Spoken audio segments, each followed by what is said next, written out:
everyone. Today we are going to talk to some energy planners. Let's welcome our first guest. Hi everyone, I'm Ngô Duy Khang. I'm one of the members of the 14. Thank you. Let's start with some background information. Do you know anything about Royal Dutch Shell? Yes, I do know a little bit information about Royal Dutch Shell. Or we commonly know as Shell. It is one of the oil and gas company that still maintaining right now. And in 5 years before, it is one of the company that have the highest revenue. The revenue at that time is equal to 84% of Dutch national, which is 556 billion GDP.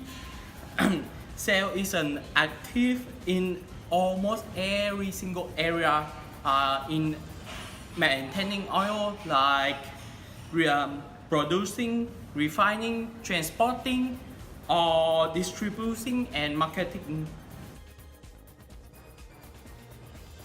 It's awesome. Then, how much do you know about energy, especially oil? Well, energy gives power to a lot of needs for a country to grow and maintaining their system. It is also a basic material for national economic and to grow and social development. And one of it is oil, which is a common energy that still be using these days. How would you determine your priorities? Like I said before, energy is an important material for social development and national economic. However, it have a limited amount in the world. So if I was the one responsibility for energy policy, I will use it wisely and develop a new way to reuse and regenerate energy. Let me interview the next one. Hello. Can you introduce yourself? Hello everyone, my name is Xie Dongyang. I'm a member of the first team. Well, do you know anything about scenario planning? Yes, simple defend. A scenario is a description of a possible or problem future. The scenario defines a set of future events that would affect the organization's performance.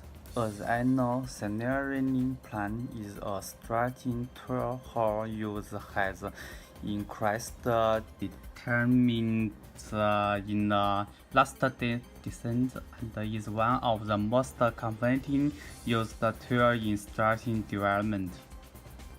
Scenario planning produces a structured mechanism for managing to event alternative reviews of what may happen in the future as an aid to structure operation and filing planning.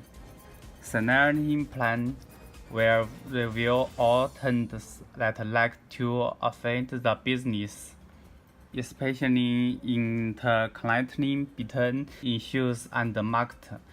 From that, help us invent and previous trends that have good quality and quality.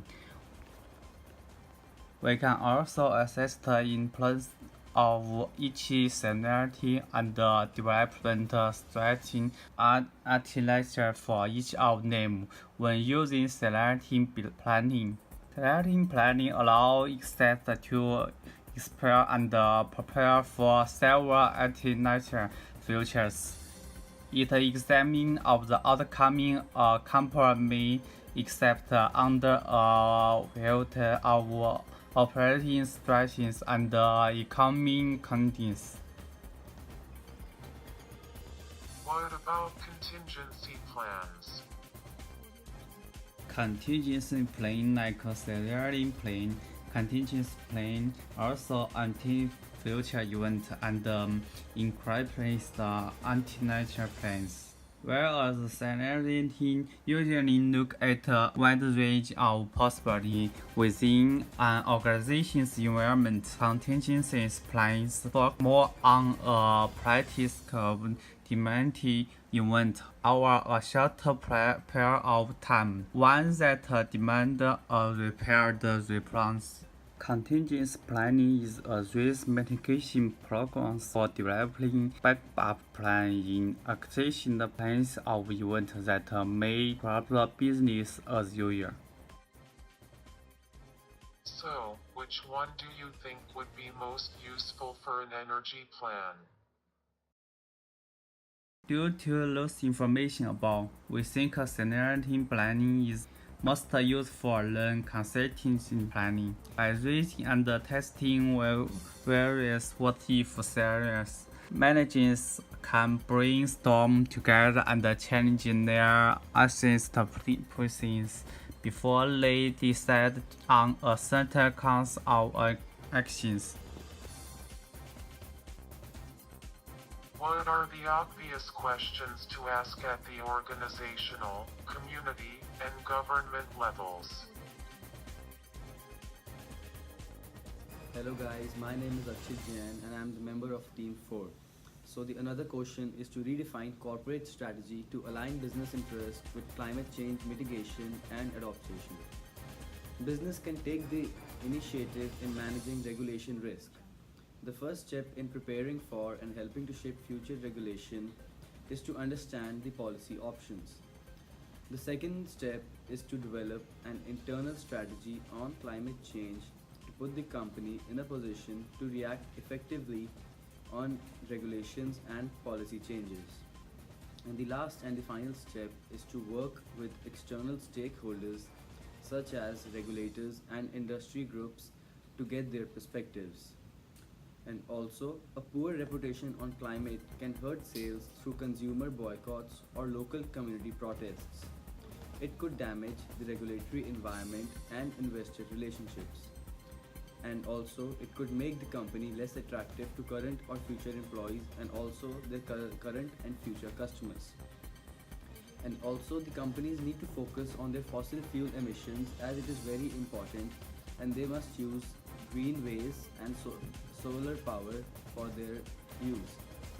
The arguments against corporate social responsibility include fears that the pursuit of this goal will reduce business profits, raise business costs, dilute business purpose, give business too much social power, and do so without business accountability to the public. In contrast to this, the socio-economic view holds the management of any organization must be concerned for the broader social welfare and not just for corporate profits. Among the arguments in favor of corporate social responsibility are that it will add a long-term profits for businesses, improve the public image of businesses, and help them to avoid more government regulation. Businesses have the resources and ethical obligation to act responsibly. And at last, I would like to say that once attention has been applied to problem definition and identification of alternative options, managers and analysts can begin to develop provisional approaches for the assessment process and the analysis.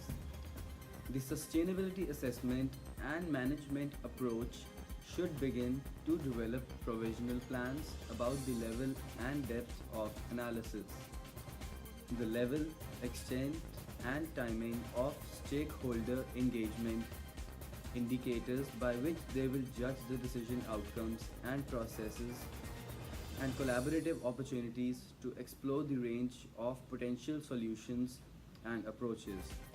So, in order to be successful, the overall sustainability process will probably involve a high degree of collaboration, including federal partners, state and local governments, as well as the private sector, non-governmental organization and other stakeholders. So now I would like to end our report. How will an organization begin to think about the management of planning processes related to climate change and sustainability? Hi guys, my name is Kalpit Bhatt. I am from the team 4. My part is tell you about the Paris Agreement and its benefits. First, I brief you what is Paris Agreement. The Paris Agreement itself concluded in December 15 as a formal matter of the result. 4-year negotiation launched in the 2011 at the COP in Durban, South Africa. Paris was an historical agreement that broke new ground and marked a paradigm shift in the climate diplomacy. It addressed many issues, but I will single out what I strikes me as most central. The Paris Agreement constant of the defined long-term point for tackling climate change, and it is based on first ambitions both to hold the increase in global average temperature well below 2 centigrade and to achieve net zero emissions in the second half of the century. The second one is emissions target that would be continuously received and updated on 5-year cycles. And the third one, a call for the countries, organization and community to outline their long-term strategy for low emissions development by mid-century. So now obvious question will be asked at organization, community and government level will be how company adopt the Paris Agreement.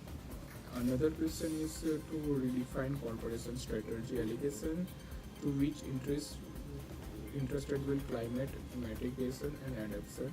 And third and most important one is focus on the fossil fuel emissions. I will tell you how the company adopt the Paris Agreement. One approach is to adopt a design sustainability approach in which new products are designed to minimize waste and to be broke down for recycling. Further example, I will tell you Siemens Corporation has developed a declined environmental portfolio of the carbon efficient product. While another example is the Saint-Gobain, the construction and packaging giant, puts sustainability housing technology at the core of its product development strategy. So now my colleague Akshit Jain will continue on further detail. Thank you.